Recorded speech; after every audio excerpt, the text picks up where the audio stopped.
Olha, a comoção popular do coronavírus pode influenciar aí no aparecimento de sintomas físicos, que são causados, na verdade, por eventos emocionais. Nós vamos saber mais agora, inclusive entrevistando uma especialista, o Eduardo está com ela e vai trazer para a gente informações de como a gente pode lidar melhor com as emoções nesse período especial, né? Eduardo.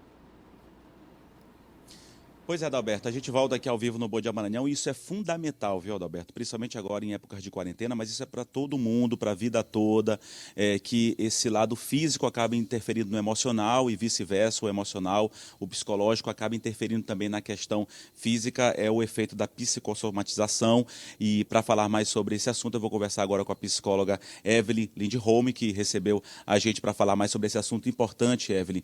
Muitas pessoas acabam não se dando se conscientizando em relação a isso, percebendo essa questão.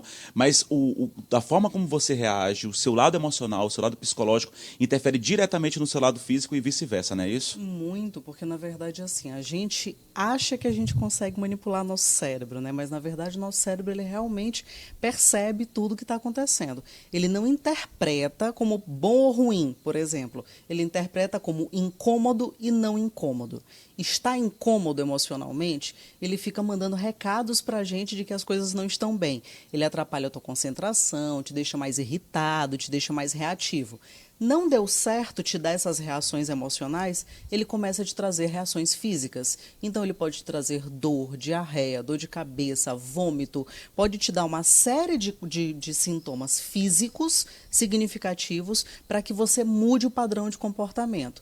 Quando ele vê que isso não dá certo, ele te isola. Quando a gente fala, por exemplo, no isolamento, a gente entra no repertório da depressão. A depressão é o auge, né, desse repertório do emocional, afetando o comportamento físico e trazendo uma reação diferenciada. A gente percebe também, por exemplo, quando a gente não está bem fisicamente, a gente fica até de mau humor, enfim, para você ver como um acaba impactando no outro. Nesse período de quarentena, a gente tem que trabalhar principalmente o lado psicológico, já que a gente não está saindo, teoricamente, a gente não vai ficar doente, não vai ter nenhum tipo de problema físico. Como é que pode ser trabalhado esse lado emocional para não interferir até no lado físico? A grande questão é que a gente tem que pensar nessas pessoas de como elas eram antes do isolamento social.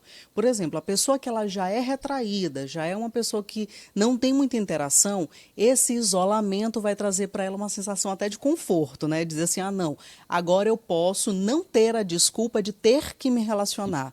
No entanto, a pessoa que gosta, que tem esse padrão ativo, que gosta de se relacionar, que está sempre com pessoas, né, está o tempo todo fazendo coisas e tudo mais, ela vai sentir de forma mais significativa. Elas estão sentindo mais dificuldades, Muita então, né? dificuldade. Tanto é que tem pessoas aí que já estão desenvolvendo e apresentando características de estresse pós-traumático.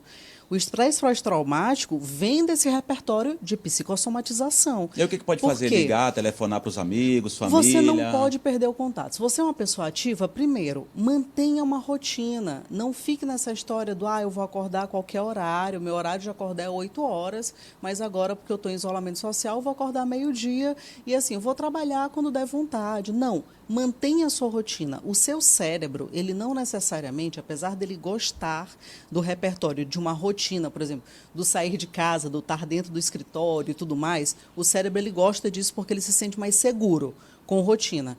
Não dá para sair de casa. Então, assim, o ambiente mudou do ambiente de trabalho. Mas se você pode trabalhar dentro de casa, mantenha essa rotina dentro de casa. Horário de atividade física, horário de alimentação, horário de trabalho em si. Se você mantiver essa rotina, você consegue, com muito mais eficiência, fazer com que o teu cérebro não sinta tanta essa diferença do repertório do isolamento ou do não isolamento. Evelyn, vamos levar agora para o lado das crianças. Isso mexe também muito com o lado físico, emocional. Tem que ter esse balanceamento para o lado infantil envolvendo os pais. Para o lado das crianças envolvendo os pais. Por exemplo, a gente trouxe 2 exemplos aqui. Uma criança que apresenta o quadro febril, por exemplo, quando os pais viajam, quando eles retornam, a criança melhora, por exemplo. Ou a criança presencia uma discussão um pouco mais agravada por parte dos pais e isso dá uma dor de barriga nela, ou vem algum efeito físico. Isso tem tudo a ver e os pais têm que estar conscientes disso, né? Porque, na verdade, assim, se a criança em algum momento ela percebeu que uma reação física nela... Porque pensa bem, o que acontece quando a criança tem um repertório físico? Os pais, quando juntos, né, se juntam para cuidar daquela criança. Então, ela entende que a dinâmica familiar se altera quando ela adoece. Então, se não tem diálogo, se eu não consigo me expressar de uma forma saudável, eu vou me expressar de uma forma vulnerável e adoecida. E isso pode ser feito de diversas formas. O quadro febril, ele é um quadro mesmo. Você medir a temperatura da criança, ela está com variação de temperatura, porque o cérebro dela está se sentindo vulnerável. Isso às vezes provocado pelo lado emocional. Provocado exatamente pelo repertório emocional. Ou seja, ela se sentiu vulnerável, abandonada, deixada. Ela não consegue se expressar verbalmente, ela começa a se expressar fisicamente. Então, dores, vômito, diarreia, febre, dor de cabeça, coisas assim, acabam sendo uma forma de representar dialogadamente, sem a parte verbal, olhem para mim, né? Cuidem de mim. Tá. Evelyn, a gente tem uma pergunta do Adalberto Melo, lá do estúdio. Adalberto? Primeiro, agradecer a Evelyn por atender a nossa equipe nesse momento e depois perguntar sobre os idosos, né? Você falava sobre crianças. Para os idosos, existem recomendações específicas, Evelyn? O que a gente pode acrescentar?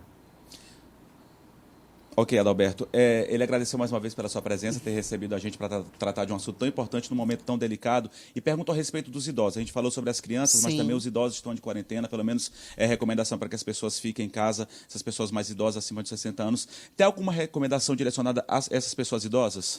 Se for em relação ao repertório emocional, a gente tem que levar em conta de novo como elas eram antes. Se elas têm uma rotina, e aí a gente tem que lembrar que o idoso ele é mais teimoso, porque ele fixa uma rotina.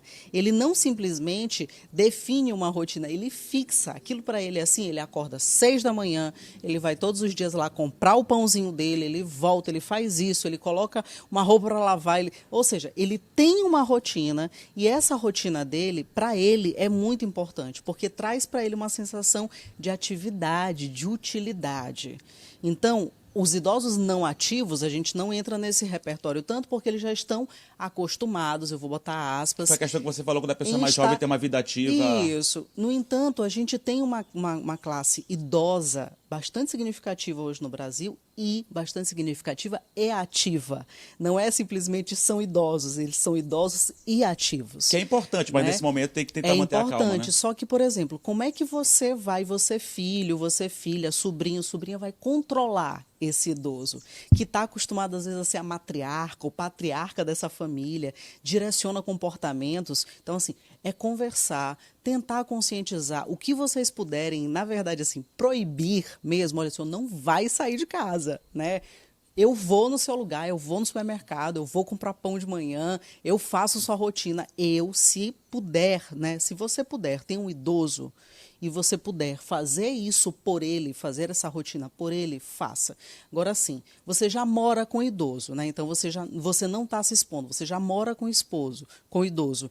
Se você conseguir seguir uma rotina, por exemplo, principalmente de atividade física, você mora num apartamento, dá uma andada no próprio apartamento mesmo. Você mora numa casa, por exemplo, num horário como esse aqui no meu condomínio, não tem ninguém na rua. Dá uma andada com ele para desestressar, porque se há recomendado para os profissionais, se há né? Só evitar necessidade, aglomeração, claro. isso, você não vai, por exemplo, para um lugar, vai para a litorânea, se encontrar com um monte de gente, fazer uma caminhada, mas você indo sozinho ali e tal, fazer essa rotina é importante sim. Então, o idoso ele tem uma série de recomendações, diferente inclusive do público mais jovem, e que é ao jovem que vai caber o controle disso nesse momento, né? Porque o idoso, às vezes, ele vai dizer, não, eu tenho minha rotina, não vai acontecer nada comigo. E ainda tem uns que pensam assim, não, se eu pegar isso, morrer, eu já estou velho.